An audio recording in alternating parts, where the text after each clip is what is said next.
Good evening, everyone. Happy Hump Day. Hope we had a wonderful week so far and a happy Hump Day, I should say. Welcome to the round 13 preview. Sydney versus St Kilda at the SCG on Sunday, 7th June at 3:15 p.m. Yes, that is this Sunday. Before I go further, I'd like to take this opportunity to introduce you to you all, as I do at the start of every recording, my tutoring school called the Roku School of Excellence.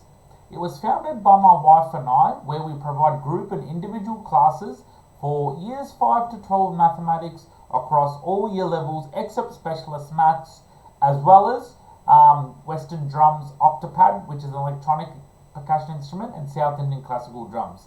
Enrollments are open throughout the year, so if you have a loved one who's interested, or you know of anyone who might be interested, please do ask them to contact us. We'll be happy to help. My wife looks after the enrollment and admin side of school.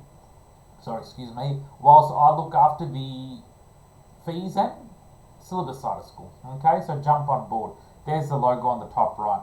Okay, so that's the Roku School of Excellence. Okay, what a big game we have this week, guys. The assignment doesn't get easier. And after the the most shocking performance last Thursday for the entire season, we really have to turn the tide here badly. Otherwise, it won't be looking good. Okay, we're playing another formidable opponent. Yes, the Sydney Swans up there at the SCG, Sunday 3:15 slot. An opportunity to really get away and see what we can do as a group, because we tend to have good away records in terms of winning. So it's a very, very important game, and we really need to be putting our best foot forward and replicate our first quarters from previous seasons. Okay, if you take a minute to have a look at the betting, as you can see here, what are we? St Kilda $4.60, Sydney $1.20. Are we surprised? Should we be surprised? Absolutely not. They are humming along with Fremantle. Yep, the odds are getting worse because we've been tapering with form.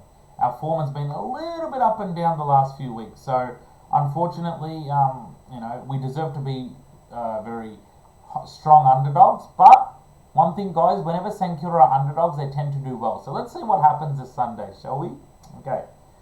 My key preview points to the game I wanted to share with you all. Okay. My key preview points are the following. So I've got here, we cannot afford another goalless first half against another formidable opponent. Absolutely. Last week, in 29 years, it's the first time St Kilda have had a goalless first half. And first time under Ross Lyon. How diabolical is that? We never look like troubling that scoreboard. And there's been comments about the dampening and wetness of the conditions. Well, Hawthorn had to play in the same ground as well. They also play in a ground that they don't play often, and yet they handle it better. How was that?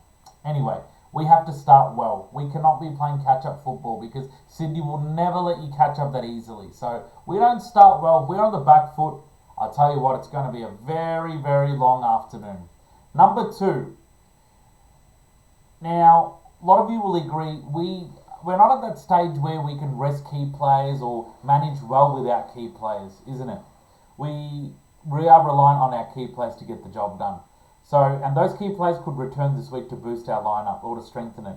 Your Naz, your Liam Ryans, Mitch Owens, and maybe Jack Higgins. Their return couldn't come any sooner if they are included this week, because last few weeks without them we've been very cooked.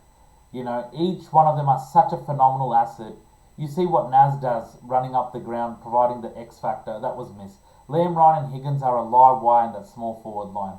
The impact they have is so different. They really are the live wires of that forward. Mitch Owens, even if he doesn't hit the scoreboard, the grunt he provides, the pack marks, he crashes packs, he's a beast.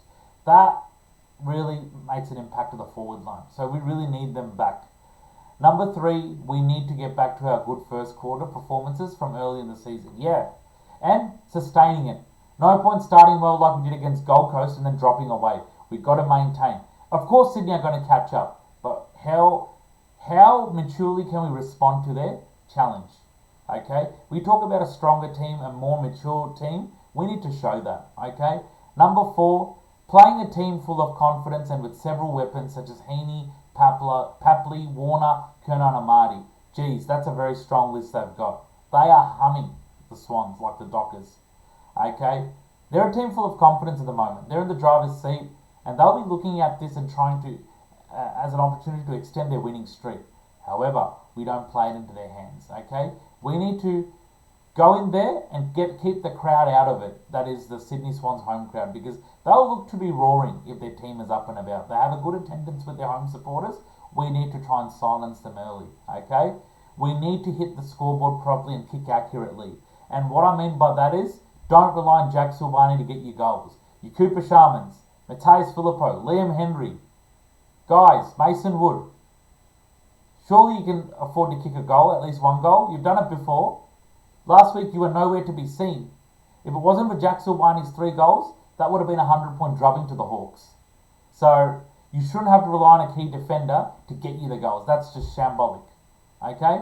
So I'll leave it there, guys. It's a very brief review. Comment your thoughts. Hit the subscribe channel, or the subscribe button to subscribe to this channel. The more subscribers, the better.